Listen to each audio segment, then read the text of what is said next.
Assalamualaikum warahmatullahi wabarakatuh. Kembali lagi di sini dengan saya Siti Maisa, NIM E 2019-1061 dari Perbankan Syariah 2. Baik, seperti minggu biasanya di sini saya akan menanggapi video yang selanjutnya, yaitu tentang ekonomi terbuka atau ekonomi 4 sektor.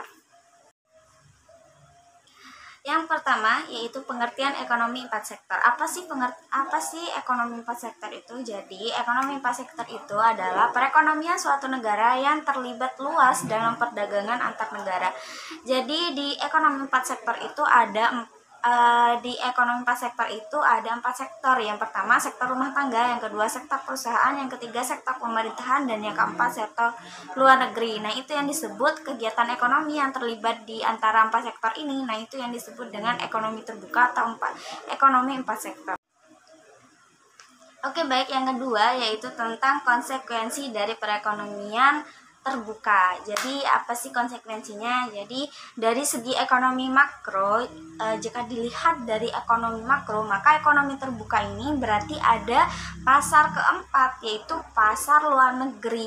Dalam proses perekonomian ini, yaitu pasar luar negeri, maksudnya adanya pasar luar negeri ini mempunyai konsekuensi yang lebih lanjut terhadap pasar-pasar yang ada di dalam negeri. Khususnya ada konsekuensi penting yang menyangkut penyesuaian pengertian tiga konsep, yaitu yang pertama permintaan agregat, yang kedua yaitu jumlah yang beredar dari pasar barang, yang ketiga harga barang dan jasa. Nah, itu yang menjadi konsekuensi dari perekonomian terbuka. Baik, yang selanjutnya yaitu ada siklus ekonomi. Gimana sih siklus perekonomian 4 sektor itu? Jadi di kegiatan ekonomi 4 sektor ini kan ada 4 sektor nih ya. Yang pertama rumah tangga, kemudian pemerintah, kemudian perusahaan, dan luar negeri. Jadi gimana sih? Jadi perusahaan itu akan mengeluarkan pajak perusahaan kepada pemerintah. Kemudian oleh pemerintah akan dikeluarkan untuk pengeluaran pemerintah, seperti membeli kebutuhan pemerintah kepada perusahaan kayak gitu. Nah, itu akan menjadi pengeluaran bagi pemerintah. Kemudian perusahaan juga akan mengeluarkan kayak gaji gitu kepada rumah tangga, kepada sektor rumah tangga. Nah, kenapa memberi gaji kepada rumah tangga? Yaitu ketika rumah tangga atau sektor rumah tangga ini bekerja kepada perusahaan, maka di sana diwajibkan untuk perusahaan membayar gaji kepada rumah tangga. Kemudian di sana juga ada pendapatan yang akan diperoleh dari pemerintah, yaitu selain pajak perusahaan juga ada pajak individu. Jadi pajak individu ini didapatkan dari sektor rumah tangga. Kemudian yang selanjutnya yang akan dikeluarkan oleh sektor rumah tangga yaitu adalah pembelanjaan rumah tangga.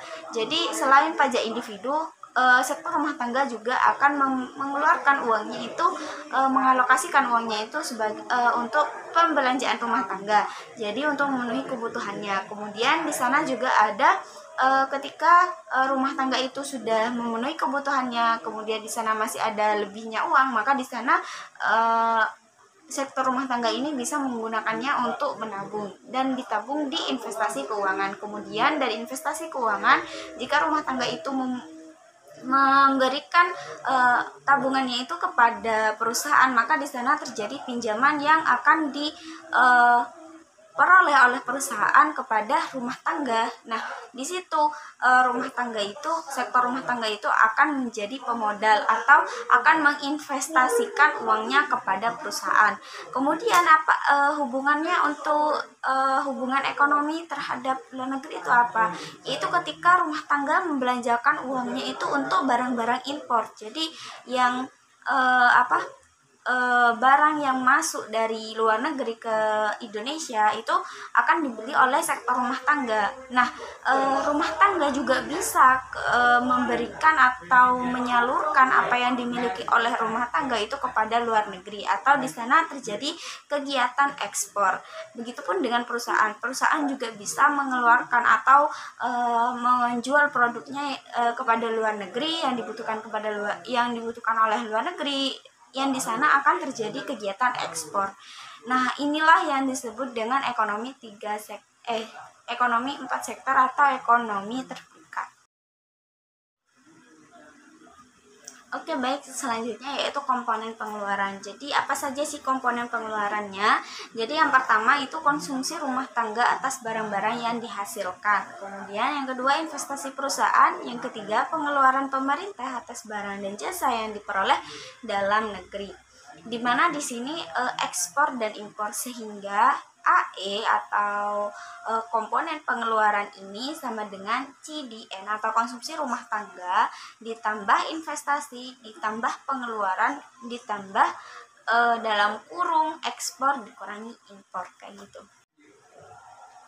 Kemudian selanjutnya yaitu ada faktor penentu ekspor. Apa sih yang menjadi penentu dari ekspor itu, atau barang yang akan kita berikan kepada luar negeri, kayak gitu. Apa sih yang menjadi penentunya?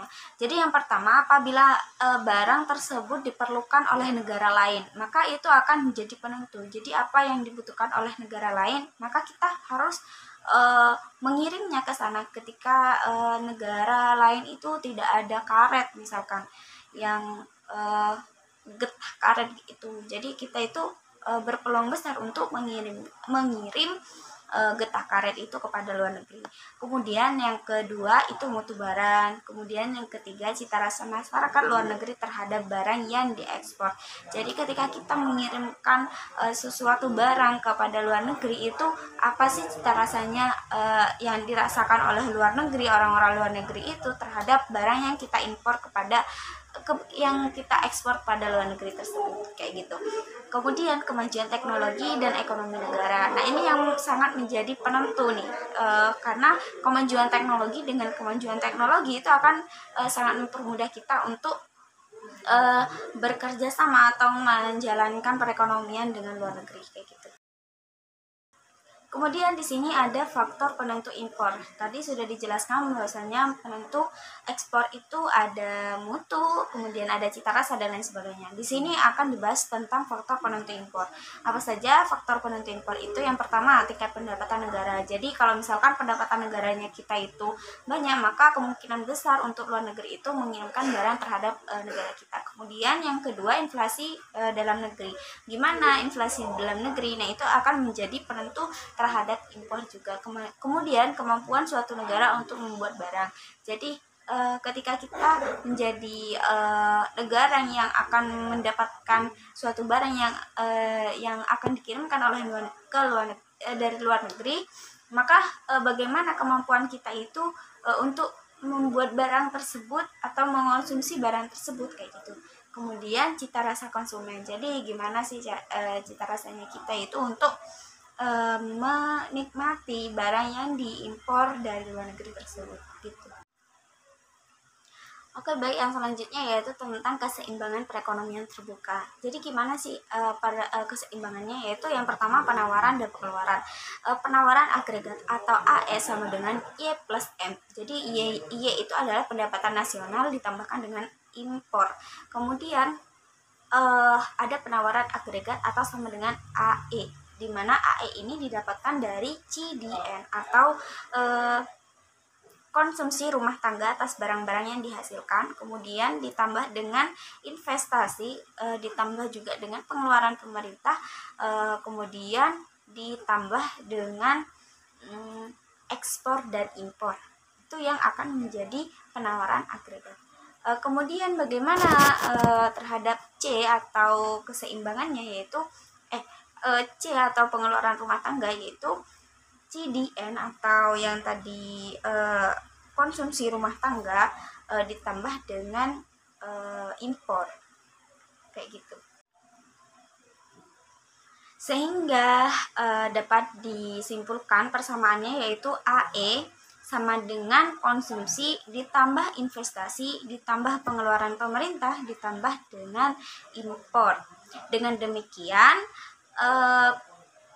pendapat Y plus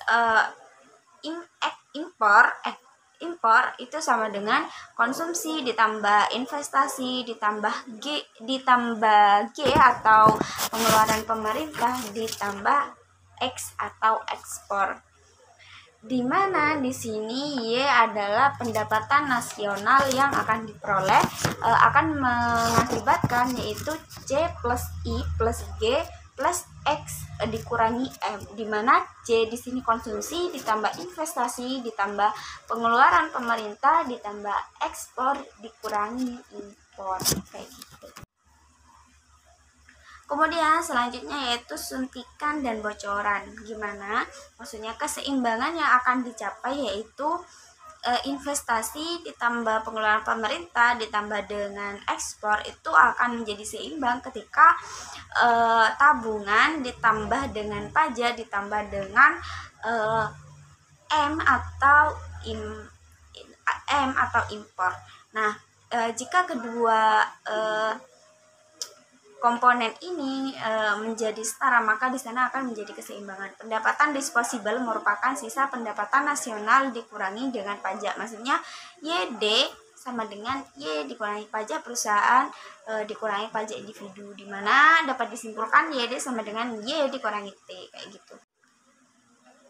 Selanjutnya, pendapatan disposable itu digunakan untuk membeli barang dalam negeri dan impor dan juga bisa ditabung, dimana C sama dengan CD plus M untuk ditabung sebanyak S. Dengan demikian keseimbangan perekonomian terbuka tercapai apabila Y dikurangi T sama dengan C ditambah S. Nah, jika kedua komponen Y dikurangi T sama dengan C plus S ini mengalami kesamaan, maka di sana akan terjadi keseimbangan kayak gitu. Atau di sini Y sama dengan C plus S plus T. Jadi di mana C merupakan pengeluaran rumah tangga untuk membeli barang dalam negeri dan impor sehingga Y sama dengan C atau konsumsi ditambah investasi ditambah pengeluaran pemerintah dalam kurung ekspor dikurangi impor. Dengan demikian pendapatan nasional perekonomian terbuka mencapai keseimbangan kayak gitu. Nah, di sini titik keseimbangan dalam ekonomi terbuka. Pendapatan nasional ini berlaku dalam persamaan C plus I plus G, di mana C plus I plus G ini ditambah dengan ekspor dikurangi dengan impor sama dengan C konsumsi dikurangi S plus T kayak gitu. Jadi di sana jika komponennya tersebut itu terpenuhi, maka di sana akan terjadi keseimbangan ekonomi 4 sektor kayak gitu. Baik, oke, yang terakhir di sini ada perekonomian terbuka pada sistem ekonomi Islam. Gimana sih perekonomian terbuka dalam sistem ekonomi Islam itu? Jadi menurut Manan pada tahun 1997, prinsip dasar yang telah ditetapkan Islam mengenai perdagangan dan niaga adalah tolak ukur dalam kejujuran, kepercayaan, dan ketulusan. Nah, di sana dalam perdagangan itu menjadi alat ukur untuk kejujuran, kemudian kepercayaan dan ketulusan antara pembeli dan penjual kayak gitu. Jadi di sini dapat disimpulkan bahwasanya sejarah telah membuktikan bahwa Islam telah menganjurkan perdagangan internasional atau perdagangan 4 sektor atau perdagangan atau ekonomi terbuka lebih tepatnya kayak gitu. Oke, baik, yang selanjutnya yaitu adalah penutup dari saya. Semoga saya tetap semangat dalam belajar ekonomi, terutama ke ekonomi syariah. Sebelumnya itu saja yang bisa saya tanggapi pada pertemuan kali ini, yaitu tentang ekonomi terbuka atau ekonomi 4 sektor. Kurang lebihnya saya mohon maaf jika ada salah kata, saya juga mohon maaf. Saya akhiri, wabillahi taufiq wal hidayah. Wassalamualaikum warahmatullahi wabarakatuh. Terima kasih.